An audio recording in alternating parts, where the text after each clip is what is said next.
নমস্কার বন্ধুরা, কুকুই তন্নের সাথে আপনাদের সবাইকে স্বাগত। মিষ্টি আমাদের সকলেরই খুব পছন্দের, আর হঠাৎ করে দেখবেন মাঝে মাঝে মিষ্টি খেতে খুব ইচ্ছে করে।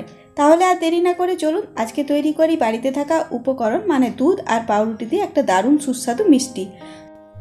নরম তুলতুলে এই মিষ্টিটা বানানো যতটা সহজ, খেতে তার থেকেও বেশি টেস্টি হয়। তো চলুন দেখে নেওয়া যাক আজকের রেসিপি। আর দুধের মিষ্টিটা বানানোর জন্য এখানে 1.5 লিটার দুধ গরম করে নিয়ে দুধের মধ্যে দিয়ে দিলাম প্রায় 100 গ্রাম মতো চিনি। চিনিটা নিজের আন্দাজ অনুসারে দেবেন।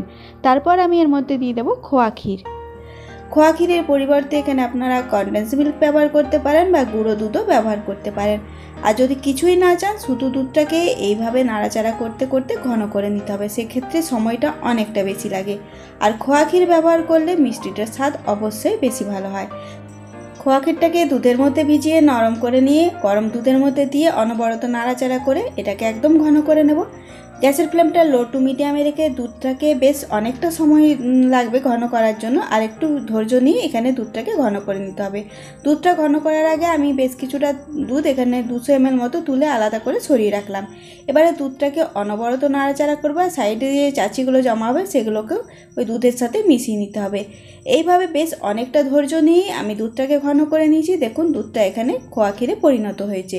এবার এটাকে এই অবস্থায় নামিয়ে এক সাইডে সরিয়ে রাখবো। রেসিপিটা তৈরি করার জন্য এবার আমাদের প্রয়োজন একটা ট্রে, আর সাথে লাগবে পাউরুটি। আমি একটা ট্রে নিয়েছি কাচের, আর এখানে রোজকার যে পাউরুটি আমরা ব্যবহার করি সেই পাউরুটি নিয়েছি। দুধের পরিমাণটা কত পিস পাউরুটি নিচ্ছেন তার উপরে ডিপেন্ড করবে। আর এই ট্রেটার মধ্যে কটা পাউরুটি এখানে সেট হচ্ছে সেটা দেখে নিন। আমি এই কাচের ট্রেটার মধ্যে 4টে পাউরুটি সেট করে নিলাম। যদি দেখেন বড় ট্রে নেন আপনারা, সাইডে জায়গা থাকে, সেক্ষেত্রে পাউরুটিগুলোকে কেটে নিয়ে বাকি জায়গাটাতেও সেট করে নেবেন। এখানে আপনারা অবশ্যই এই কাজটা করতে ভুলবেন না, এই যে সাইডের কোনার পাউরুটিগুলো আছে সেগুলোকে অবশ্যই এখানে বাদ দিয়ে দিতে হবে। সেগুলো আপনারা ব্রেড ক্রাম্বসে ব্যবহার করতে পারেন। আমি গোটা পাউরুটিগুলো দিয়েই রেসিপিটা তৈরি করেছি, তাতেও খারাপ হয়নি। তবে আপনারা অবশ্যই এক্ষেত্রে বাদ দিয়ে বানাবেন, তাহলে কিন্তু এই দুধের মিষ্টিটার স্বাদ আরও বেশি ভালো হয়। এবারে ট্রের মধ্যে সামান্য একটু ঘি মাখিয়ে নিয়ে খোয়া ক্ষীরটাকে ওই ট্রের চারদিকে ছড়িয়ে দিতে হবে।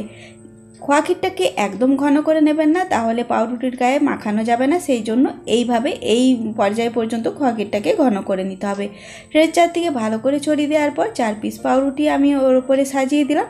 আবারও বলি, আপনারা অবশ্যই সাইডের কোনাগুলো কেটে বাদ দিয়ে দেবেন।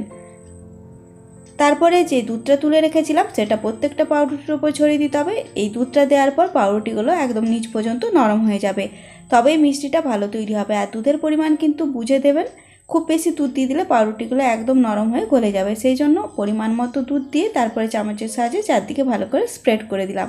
তারপর বানিয়ে রাখা খোয়া ক্ষীরটা আবার 4টে পিস পাউরুটির মধ্যে এইভাবে ছড়িয়ে দিতে হবে। এইভাবে আমি 3টে লেয়ার তৈরি করব। একটা লেয়ার বানিয়ে নেওয়ার পর আরও 4 পিস পাউরুটি নিয়েছি। আর সেক্ষেত্রে আবারও বলি, আপনারা যখন সেকেন্ড লেয়ারটা তৈরি করবেন কোনাগুলোকে অবশ্যই বাদ দিয়ে দেবেন। তারপরে আবার আমি ওর মধ্যে কিছুটা দুধ ছড়িয়ে দেব। দুধের পর আবার খোয়া ক্ষীরটাকে ওপর থেকে ছড়িয়ে দিতে হবে। এই দুধটা দেওয়ার কারণে পাউরুটিগুলো ভেতর থেকে নরম হবে, আর খোয়া ক্ষীরটা দেওয়ার কারণে সেটা ভেতর পর্যন্ত পাউরুটির মধ্যে ঢুকতে পারবে। এইভাবে 2টো স্টেপ তৈরি করে নিলাম। এবার আমি আরেকটা স্টেপ বানিয়ে নেব।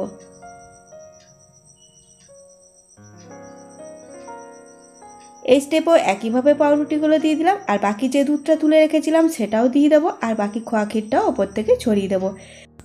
এখানে আমি 3টে স্টেপ তৈরি করলাম, আর 3টে স্টেপ বানাতেই 1 প্যাকেট পাউরুটি পুরো শেষ হয়ে গেল। এবার ওপর থেকে দুধ খোয়া ক্ষীর ছড়িয়ে দিলাম, ভালো করে চারদিকে ছড়িয়ে দিতে হবে। আর যদি এক্সট্রা দুধ থাকে সাইডগুলো একবার দেখে নেবেন, যেন প্রত্যেকটা পাউরুটি ভালো করে দুধের মধ্যে ভিজে যেতে পারে। পাউরুটির মধ্যে দুধ আর খোয়া ক্ষীর খুব ভালো করে মাখিয়ে নিয়েছি। তারপরে এই মিষ্টিটাকে এইভাবেই রেখে দেবো সারা রাত ফ্রিজের জন্য।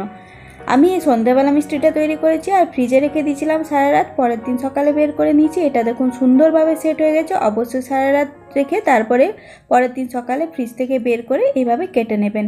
আর মিষ্টিটা ঠান্ডা ঠান্ডা খেতেই ভালো লাগে, আর সারা রাত ফ্রিজে রাখার কারণে এটা ভেতর থেকে খুব সুন্দরভাবে জমা হয়ে যায়। বাড়িতে থাকা দুধ, পাউরুটি আর সামান্য একটু চিনি দিয়ে এই মিষ্টিটা খুব সহজে তৈরি করে নিতে পারেন। গুঁড়ো দুধ, কনডেন্স মিল্ক বা এখানে খোয়া ক্ষীর দেওয়াটা সম্পূর্ণ অপশনাল। পিস পিস করে কেটে নিয়ে তারপর আপনাদের দেখিয়ে দিচ্ছি। দেখুন কতটা নরম তুলতুলে আজকের মিষ্টিটা তৈরি হয়েছে। এক পিস দেখুন এখানে দেখিয়ে দিচ্ছি, একদম নরম তুলতুলে, জাস্ট মুখে দিলেই মিলিয়ে যায়, খেতে কিন্তু দুর্দান্ত টেস্টি হয়। অবশ্যই আপনারা এইভাবেই মিষ্টিটা বানিয়ে দেখতে পারেন। মিষ্টি তো আমাদের সকলেরই খুব পছন্দের, আর বাড়িতে থাকা দুধ আর পাউরুটি দিয়ে যদি এত সুস্বাদু একটা মিষ্টি বাড়িতে তৈরি করে নিতে পারেন, তাহলে বাজার থেকে মিষ্টি কেনার আর কোনো প্রয়োজন হবে না।